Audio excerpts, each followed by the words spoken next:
Hai guys, selamat malam.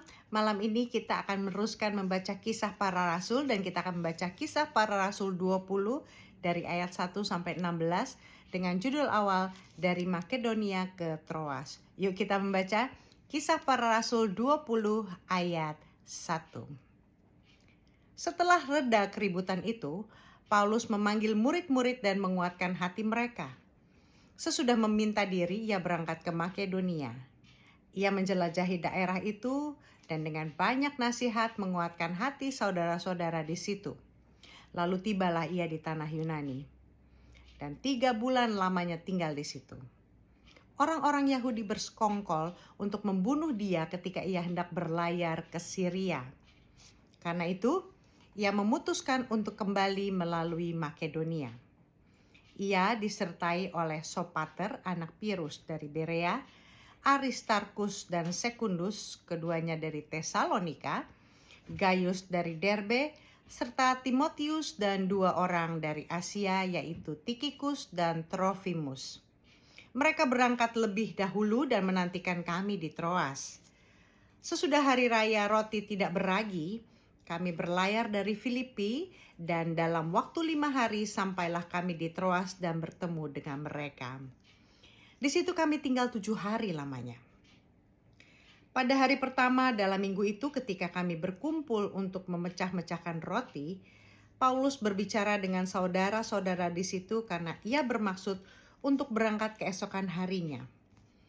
Pembicaraan itu berlangsung sampai tengah malam. Di ruang atas, tempat kami berkumpul ada banyak lampu. Seorang pemuda bernama Eutychus duduk di jendela. Karena Paulus amat lama berbicara, pemuda itu tidak dapat menahan kantuknya. Akhirnya ia tertidur lelap dan jatuh dari tingkat ketiga ke bawah.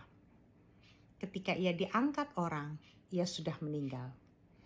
Paulus turun ke bawah lalu merebahkan diri ke atas pemuda itu, mendekapnya dan berkata, "Jangan khawatir, ia masih hidup."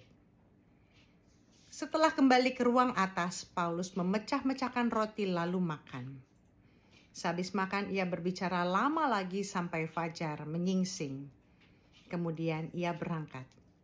Sementara itu mereka membawa pemuda itu dalam keadaan hidup dan mereka semua merasa sangat terhibur. Dari Troas ke Miletus. Kami berangkat lebih dahulu ke kapal dan berlayar ke Assos dengan maksud untuk menjemput Paulus di situ sesuai dengan rencananya, sebab ia sendiri mau mengambil jalan darat. Ketika ia bertemu dengan kami di Assos, kami membawanya ke kapal, lalu melanjutkan perlayaran kami ke Mitelen. Dari situ kami terus berlayar dan keesokan harinya kami berhadapan dengan Pulau Kios. Pada hari berikutnya kami sampai di Samos dan sehari kemudian tibalah kami di Miletus. Paulus telah memutuskan untuk tidak singgah di Efesus supaya jangan habis waktunya di Asia.